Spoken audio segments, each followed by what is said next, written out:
the concert that changed everything. The Galactic Peace Summit was the most important diplomatic gathering in 300 years. Representatives from 847 species had gathered on the neutral station Harmony 1 to negotiate treaties, resolve conflicts, and maintain the fragile peace that kept the galaxy from tearing itself apart. Security was absolute. Every weapon was banned. Every form of violence was prohibited. Advanced AI systems monitored every conversation, every gesture, every biochemical reaction to prevent conflicts before they started. Which is why nobody expected a human musician to nearly destroy everything. Dr. Kayla Morrison was a violinist, not a diplomat. She'd been invited to the summit as part of the cultural exchange program, a goodwill gesture to show that Earth's newest members of the galactic community could contribute more than just soldiers and engineers.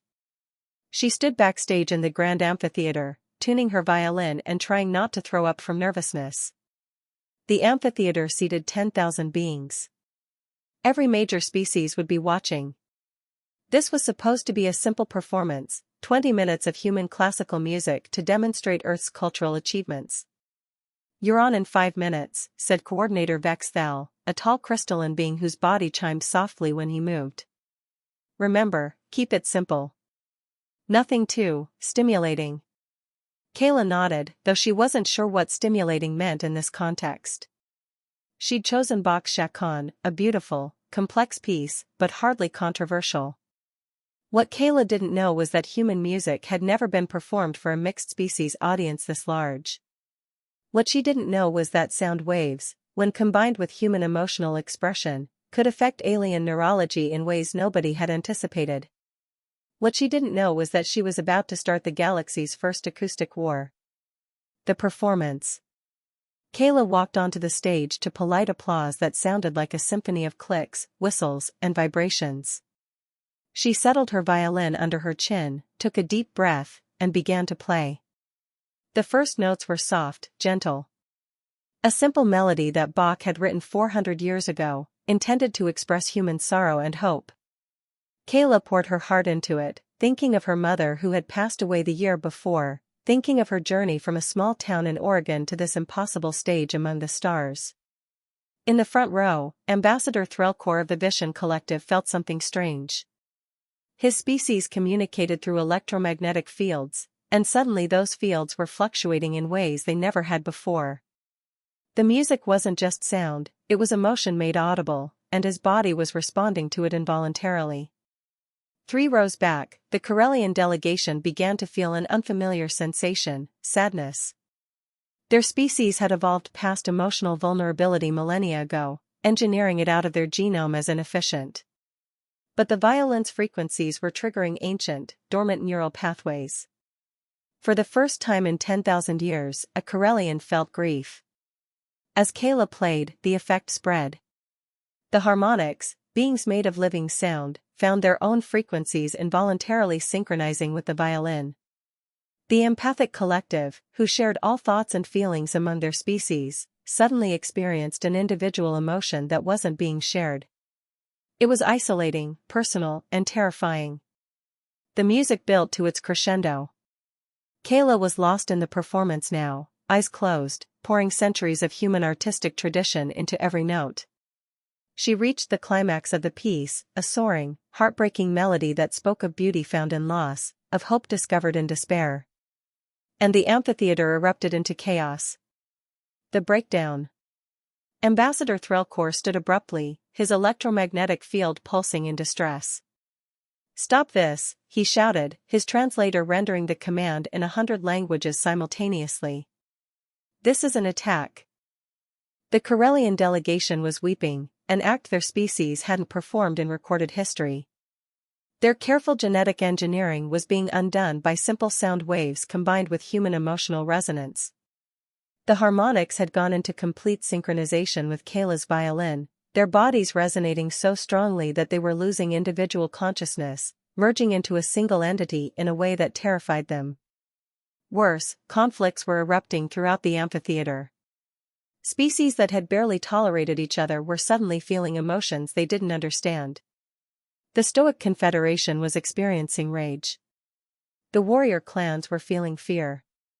The empathic collective was fragmenting as individuals experienced private emotions for the first time. Security AI systems were screaming warnings. Biochemical readings were off the charts. The station's conflict prevention protocols were failing because nobody had programmed them to handle an attack made of music. Kayla stopped playing, her eyes flying open in confusion. What was happening? Why was everyone shouting? Why were the Corellians crying? Coordinator Vexthal rushed onto the stage. Get her out of here. Now. Kayla was hustled off stage by security, still clutching her violin, completely bewildered. Behind her, the amphitheater descended further into chaos.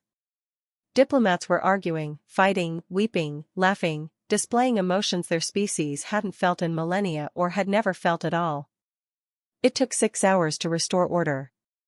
It took 3 days for the biochemical effects to fully wear off. And it took 1 week for the Galactic Council to issue its emergency decree. Human music was banned. Completely. Permanently. Throughout all civilized space. The trial. Kayla sat in a detention cell, still not understanding what had happened. She'd played a piece of classical music. She hadn't hurt anyone. She hadn't meant to cause problems. But the galaxy saw it differently. Dr. Morrison, said Judge Calthor, a being whose species served as neutral arbitrators. You stand accused of deploying a sonic weapon during a diplomatic summit. The evidence is clear. Your performance caused neurological disruption across 847 species simultaneously. Conflicts that had been dormant for centuries were reignited. Species that had achieved emotional stability were thrown into chaos. The peace we had so carefully maintained was shattered. I was just playing violin, Kayla said, her voice small.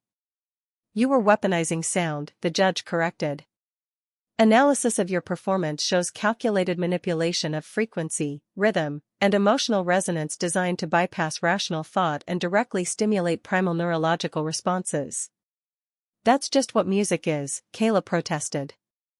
Humans have been doing it for thousands of years. It's not a weapon, it's art.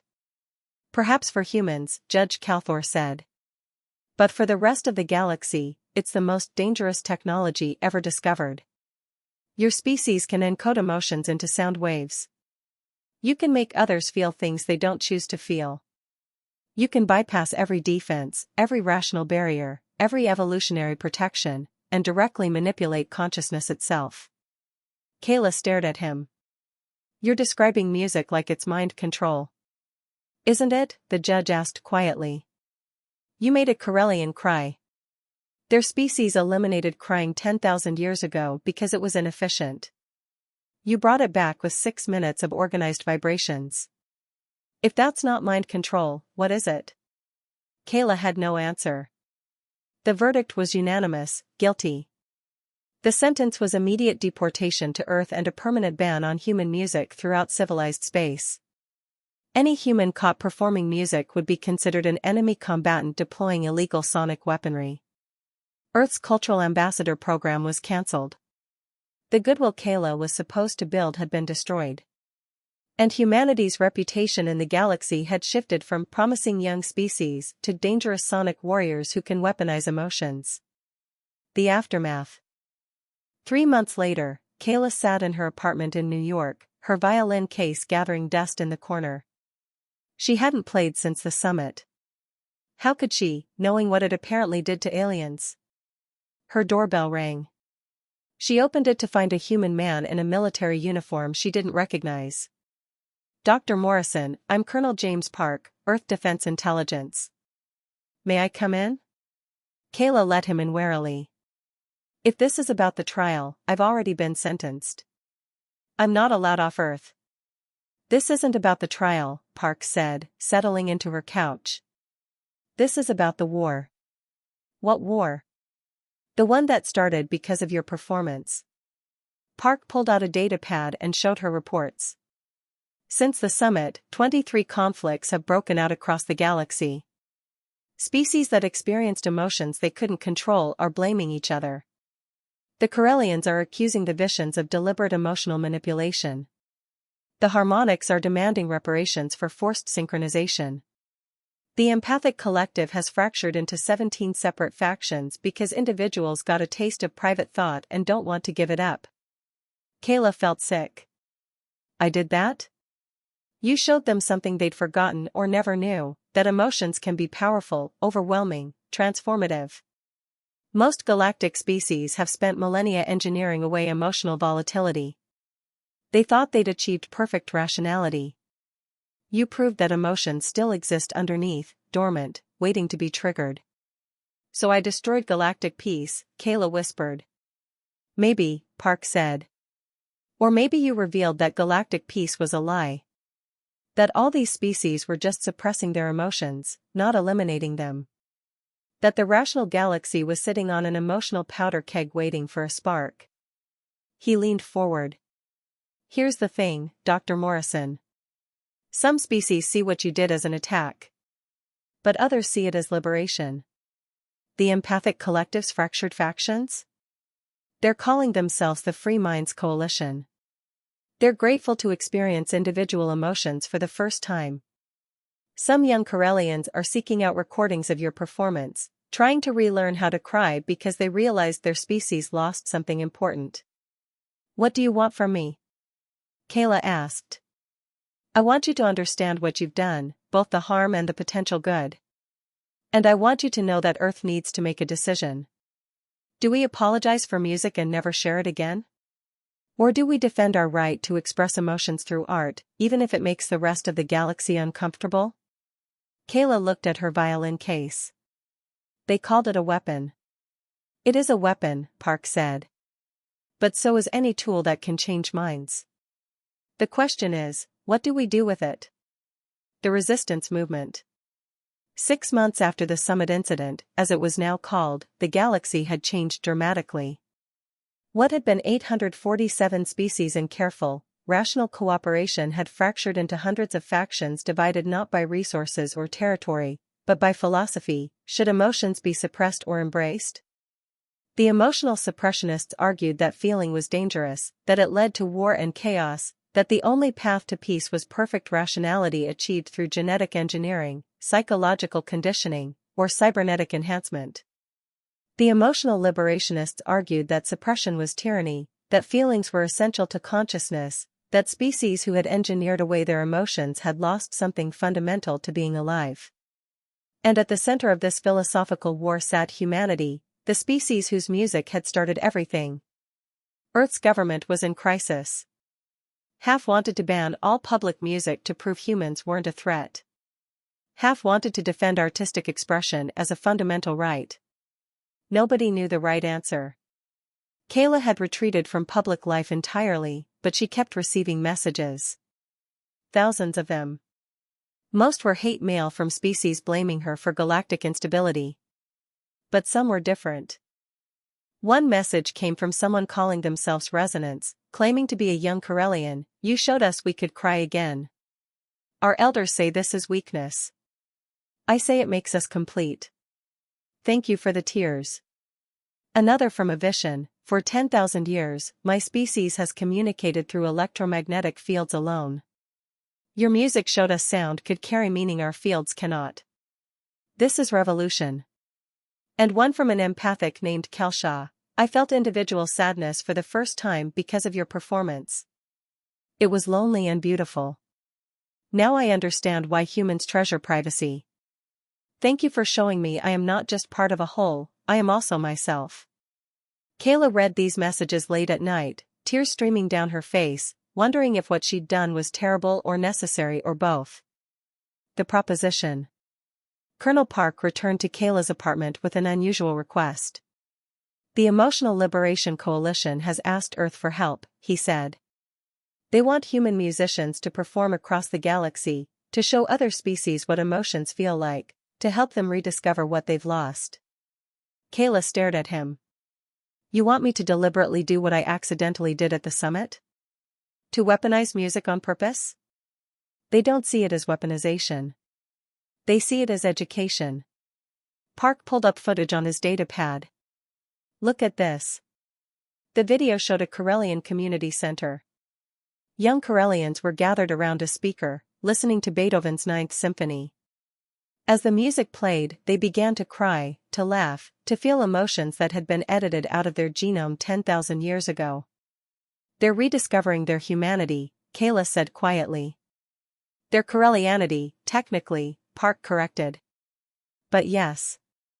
And they're not alone. Across the galaxy, young beings from dozens of species are seeking out human music, trying to understand emotions their ancestors abandoned."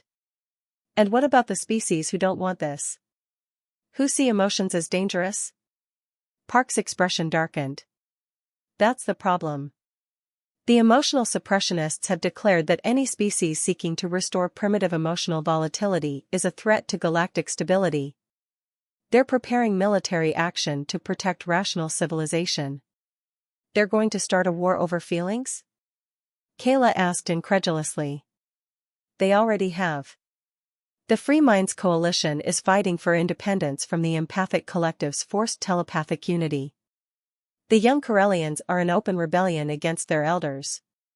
The harmonics are splitting into factions based on whether individual consciousness is worth the pain of separation." Park leaned forward. "Kayla, humanity didn't start this war. We just revealed it was already happening beneath the surface. For millennia, the galaxy has been suppressing a fundamental question: is consciousness without emotion really consciousness at all? Or is it just sophisticated computing? And you think music can answer that question?" "I think music can let people answer it for themselves.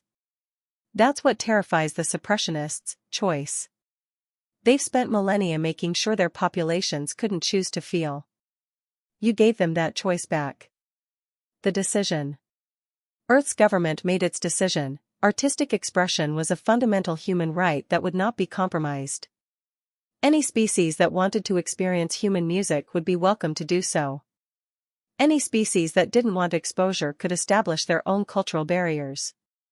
But humans would not apologize for feeling, and we would not hide our art to make others comfortable." The response was immediate. The Emotional Suppressionist Alliance, representing 412 species, issued an ultimatum: Earth must cease all musical exports immediately or face economic and military consequences. The Emotional Liberation Coalition, representing 217 species, offered Earth an alliance, requesting human musicians and teachers to help their populations rediscover what emotional expression meant. Earth was being asked to choose sides in a philosophical war that divided the galaxy. Kayla watched the news with growing horror. Her violin performance had led to this: billions of beings facing the choice between rationality and feeling, suppression and expression, safety and authenticity. And then she received a message from the most unlikely source, Judge Cal Thor, who had sentenced her at the trial. "Dr. Morrison, I owe you an apology. I called your music a weapon, and I was not wrong. But I failed to understand that some weapons are necessary. Not to harm, but to break chains. My species, the Kelvari, engineered away our emotions 3,000 years ago after a series of devastating wars. We believed feelings caused conflict. Perhaps we were right. But we also lost something essential. I heard a recording of your performance. I wept for the first time in my life.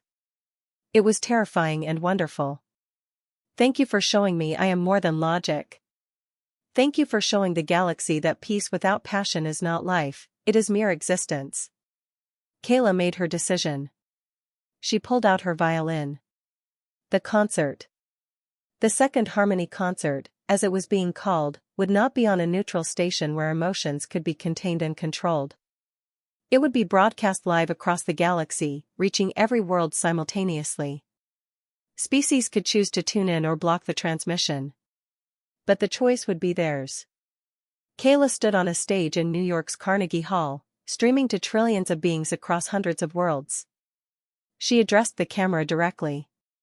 "I'm a violinist, not a warrior. I don't want to hurt anyone or start wars. But I also won't apologize for feeling things deeply or for sharing those feelings through music. If that makes me dangerous, then I'm dangerous. But I think what's really dangerous is a galaxy that's forgotten how to cry, how to laugh, how to feel wonder and joy and grief." She lifted her violin. This is Barber's Adagio for strings. It's one of the saddest pieces of music humanity has ever created. It was written during a war, performed at funerals, played to express sorrow too deep for words. If you choose to listen, you'll feel things you maybe haven't felt in millennia or never felt at all. It might hurt. It might make you cry. It might make you question everything your civilization has built. She paused. Or it might make you remember what it feels like to be alive. Kayla began to play. Across the galaxy, beings made their choices. Some blocked the transmission, terrified of what emotions might do to their carefully ordered societies. Others listened, experiencing the full weight of human sorrow expressed through organized vibrations of air. The Free Minds Coalition listened, weeping openly, feeling validated in their choice to embrace individual emotion over collective rationality. The young Corellians listened, discovering that sadness could be beautiful, that feeling pain meant you were capable of joy, that emotions weren't weakness but depth. Even some suppressionists listened, hearing in Barber's soaring, heartbreaking melody something their species had been missing, the acknowledgement that loss matters, that grief has meaning, that some things are worth suffering for. The music lasted 11 minutes. By the time Kayla drew the final, aching note from her violin, the galaxy had changed again. Not everyone was converted. Not everyone chose to embrace emotions. But everyone who listened now understood what they were choosing to give up or keep. The philosophical war continued, but its nature had shifted. It was no longer about whether humans were dangerous. It was about what kind of civilization the galaxy wanted to be, perfectly rational and emotionally sterile, or messy, passionate, and authentically alive. The legacy. 10 years later, Kayla Morrison was known as the woman who fractured the galaxy and the woman who gave it back its soul.